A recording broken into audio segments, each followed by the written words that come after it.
নমস্কার বন্ধুরা, আমি বিনয়। আমার ছোট্ট ইউটিউব চ্যানেল ইনফো সেন্টারে সবাইকে স্বাগত। আজ 12 ফেব্রুয়ারি 2025।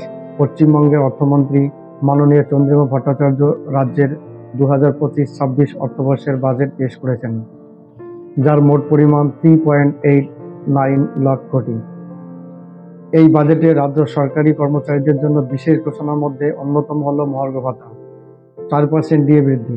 হ্যাঁ, 4% ডিএ বৃদ্ধি, যা 1 এপ্রিল 2025 থেকে কার্যকর হবে। এর ফলে মোট ডিএ বেড়ে 18% হলো। এটা পশ্চিমবাংলার সকল সরকারি কর্মচারী, পেনশনার, শিক্ষাকর্মী সকলের জন্য কার্যকারী হবে। বন্ধুরা, এর আগে ডিসেম্বর 2023-এ 4% ডিএ বৃদ্ধির ঘোষণা করা হয়েছিল, যেটা 1 জানুয়ারি 2024 থেকে কার্যকারী হয়। আর এই পর্যন্ত।